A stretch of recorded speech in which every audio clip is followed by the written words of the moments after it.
I never imagined that a forgotten scarf in a hotel lobby would become the thread that unraveled my entire marriage. But before I explain how a single piece of fabric exposed 15 years of lies, let me take you back to where it all began, to the version of my life where I still believed in the woman sleeping beside me every night. My name is Marcus Hale, and for 15 years I lived inside what I thought was a solid marriage. My wife Diane worked as a senior interior designer for a prestigious firm downtown.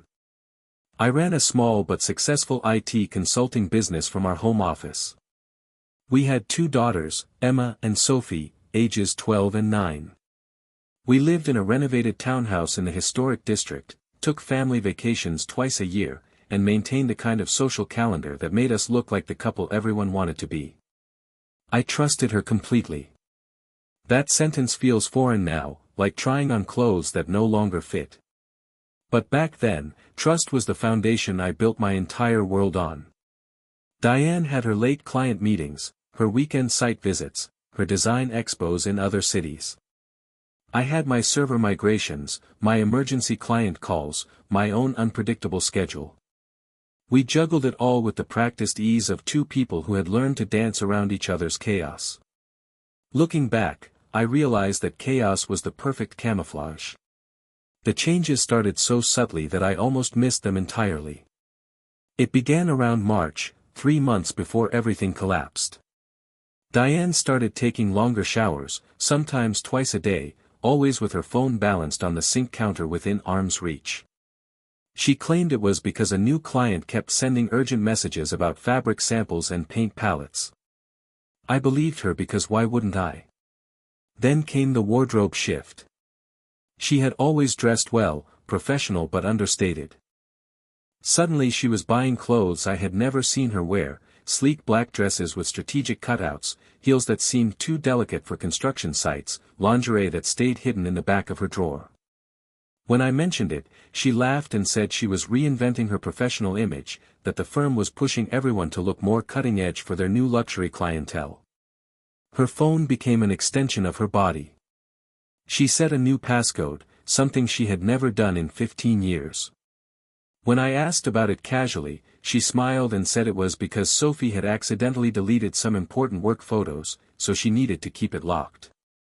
The explanation was reasonable, delivered without hesitation, but something about it felt rehearsed. The gym membership appeared out of nowhere. She signed up for a boutique fitness studio across town, not the convenient one 3 blocks from our house. She went 3 times a week, always in the evening, always returning energized and flushed. She smelled like expensive soap and something else I could not quite identify, a cologne or aftershave that definitely was not mine. The first real alarm went off on a Tuesday in May. I had picked up her laptop by mistake that morning, both of our MacBooks were identical silver models, and when I opened it to check my client calendar, I saw her iMessage app still open. The last conversation thread was with a contact saved simply as DL. The messages were not explicit, but they carried a tone I recognized because it used to be ours. Can't wait to see you tonight. Same place. We're the red one. You know which. He's working late again. We have time. I stared at the screen for what felt like an hour but was probably 30 seconds. My brain tried to rationalize it. Maybe it was a girlfriend. Maybe it was code for something work-related. Maybe I was reading too much into casual texts. But my gut knew. My gut had been whispering for weeks, and I had been drowning it out with logic. I did not confront her. Instead, I took screenshots, sent them to my personal email, and deleted the evidence of my intrusion. Then I went to work like nothing had happened, because I needed to be sure before I destroyed everything. The second incident came 2 weeks later. Diane said she was attending a design conference in Chicago over the weekend. She had shown me the itinerary, the hotel booking, even the seminar schedule printed out on glossy paper. I kissed her goodbye Friday morning, watched her roll her suitcase to the Uber, and waved as she drove away. But something nagged at me. Maybe it was the way she avoided eye contact. Maybe it was the fact that she had packed the red dress I had never seen her wear. I do not know what possessed me, but I opened her laptop again and checked the browser history she had forgotten to clear. The hotel was real. But the reservation was for a king suite, not a single, and it was booked under a different name. Not hers. Not mine. I sat in my home office staring at that screen until the words blurred. Then I made a decision that would change everything. I called an old college friend, Nathan, who had gone into private investigation after leaving the police force. I did not tell him everything, just enough. He did not ask questions, just said he would handle it quietly. By Monday morning, I had a folder on my desk containing surveillance photos, expense reports, and a timeline that made my stomach turn. The hotel in Chicago. The weekend trips to Nashville and Charleston I thought were work conferences. The boutique fitness studio that did not exist at the address she had given me. Instead, the GPS tracker Nathan discreetly placed on her car showed repeated visits to a luxury condo building on the east side of town, always in the evenings, always staying for 2 to 3 hours. Nathan had also pulled phone records, not illegal if you are on a shared family plan. The number saved as DL belonged to a man named Derek Lawson, a commercial real estate developer she had supposedly met through a client project. Their call logs went back 8 months. Hundreds of texts. Late-night conversations. Photos exchanged through a cloud service I had never known she used. But the moment that shattered me completely was not the evidence itself. It was the video Nathan sent me from a dashcam positioned outside the condo building. I watched Diane step out of her car, walk to the entrance, and be greeted by a man who pulled her into an embrace that erased any remaining doubt. He kissed her like he owned her. And she let him. I played that video exactly once. Then I closed the laptop and sat in silence for 2 hours. My daughters were at school. The house was empty. And I finally allowed myself to feel everything I had been holding back.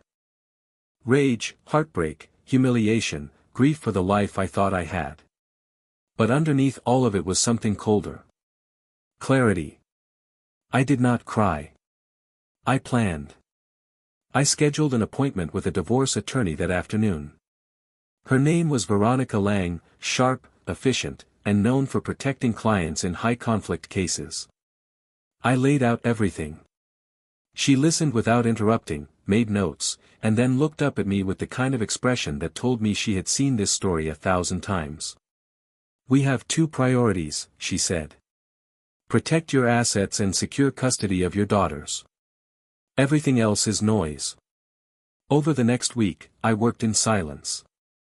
I transferred funds from our joint savings account into a separate personal account, not to hide money but to prevent her from draining it first. I documented every expense she had charged to our shared credit cards, cross-referencing them with her supposed work trips.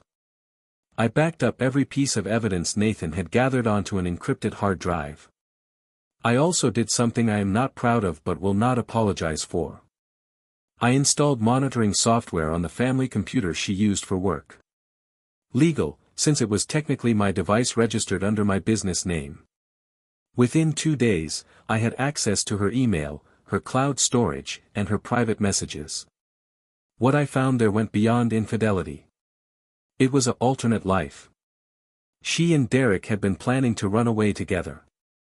She was waiting for the right moment to ask for a divorce, but she wanted to secure a promotion first so she could claim financial independence. She had been transferring small amounts from our joint account into a private account under an LLC she had created without my knowledge. She had even consulted a lawyer of her own, asking how to maximize her settlement. But she had made one critical mistake. She underestimated me. I did not ambush her with rage or accusations. I waited until the perfect moment. She came home from another supposed late client meeting on a Thursday night, smelling like cologne that was not mine, her hair slightly disheveled. She kissed me on the cheek, asked what was for dinner, and settled onto the couch like nothing was wrong. I handed her a folder. She looked confused. "What is this?" "Open it," I said calmly. Her face drained of color as she flipped through the pages. Bank statements. Phone records. Photos of her and Derek. The LLC documents. The emails discussing her exit strategy. By the time she reached the last page, her hands were trembling. She tried to speak, but I held up my hand. I am not interested in excuses, I said. I am not interested in apologies. I am interested in making this as clean as possible for our daughters. You can cooperate, or we can do this the hard way. Your choice. She started crying, the kind of desperate, gasping sobs that might have moved me 3 months ago. But I had already grieved this marriage. I had already buried the version of her I thought I knew. Marcus, please, she whispered. I made a mistake. I can fix this. I shook my head. You did not make a mistake. You made a choice. Over and over again. For 8 months. She tried to reach for my hand, but I pulled away. I have already filed for separation, I continued. The house is in my name due to the inheritance clause when my mother co-signed.